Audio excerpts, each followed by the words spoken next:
બધા મિત્રોને અમારા જય શ્રી કૃષ્ણ. અમે તમારા બધાનું અમારી ચેનલ વ્રત કથા પંચાંગમાં હાર્દિક સ્વાગત કરીએ છીએ. આજ આપણે ચૈત્ર મહિનામાં અલુણા વ્રતનો મહિમા તેની વાર્તા સાંભળીશું. જો તમને અમારો આ વિડીયો સારો લાગે તો અમારા વિડીયોને લાઈક કરી શેર કરી અમારી ચેનલને સબસ્ક્રાઈબ કરી દેજો. અલુણા વ્રત. આ વ્રત ચૈત્ર માસમાં છેલ્લા 5 દિવસ, 3 દિવસ અથવા 1 દિવસ કરવામાં આવે છે.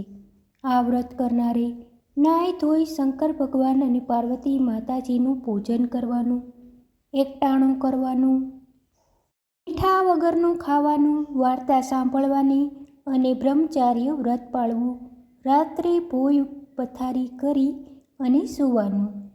અલુણા વ્રતની વાર્તા આ પ્રમાણે છે. એક વખત શંકર ભગવાન તપ કરવા નીકળ્યા ત્યારે પાર્વતી માતાજીએ તેમને કહ્યું, તમારા વગર આ નિર્જન પર્વત ઉપર હું એકલી કઈ રીતે રહીશ?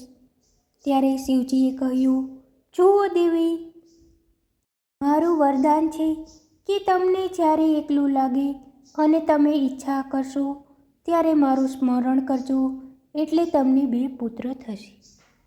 આમ કહીને શંકર ભગવાન તો ચાલ્યા ગયા.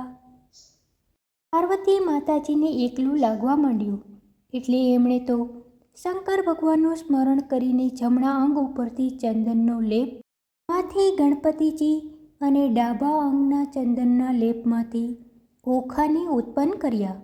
બંને ભાઈ બહેન રમવા લાગ્યા. રમતા રમતા મોટા થવા લાગ્યા.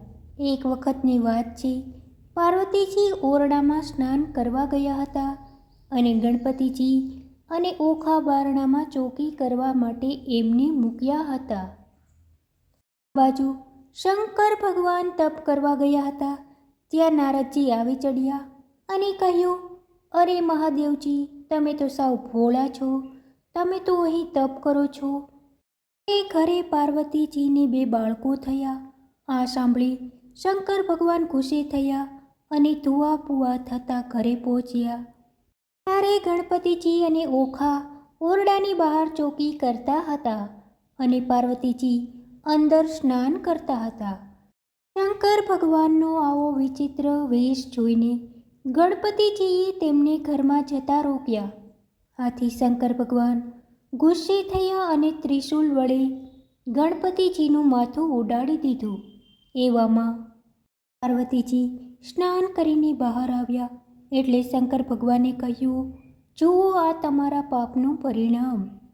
અને ગણપતિજીનું શબ જોઈને તો પાર્વતીમાં હૈયાફાટ રુદન કરવા લાગ્યા. એટલે શંકર ભગવાન બોલ્યા, મારી ગેરહાજરીમાં તમે આ સંતાન સી રીતે ઉત્પન્ન કર્યા? આ સાંભળી પાર્વતીમાં બોલ્યા, તમે આજ્ઞા આપીને નહોતા ગયા કે એકલું લાગે તો 2 સંતાન ઉત્પન્ન કરી લેજો. તરત જ શંકર ભગવાનને પોતાની ભૂલ સમજાઈ ગઈ. એ તો તરત દોડતા ગયા અને તેની સામે હાથી મળ્યો એટલે તેનું માથું કાપી લાવ્યા અને ગણપતિજીના ધડ ઉપર મૂકીને એમને સજીવન કર્યા અને પાર્વતી માતાજીને કહ્યું, આખા બ્રહ્માંડમાં ગણપતિજીનું પૂજન થશે, એમની ગેરહાજરીમાં કોઈ શુભ કાર્ય નહીં થાય. આ આખો બનાવ જોઈ ઓખા તો ખૂબ જ ગભરાઈ ગઈ હતી અને કોઠી પાછળ સંતાઈ ગઈ હતી.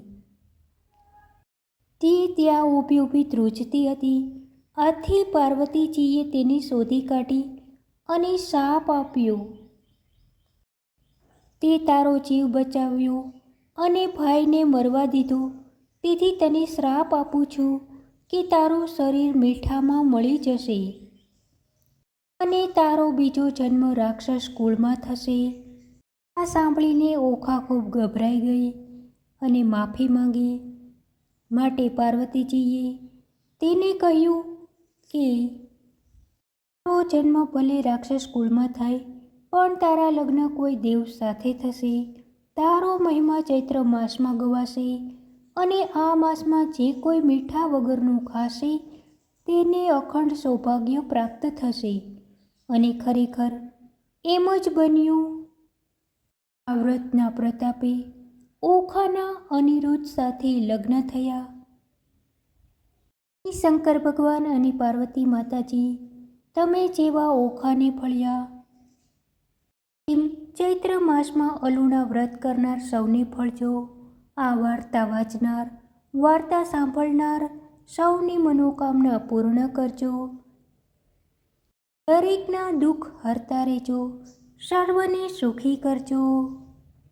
બોલો શંકર ભગવાનની જય, બોલો પાર્વતી માતની જય.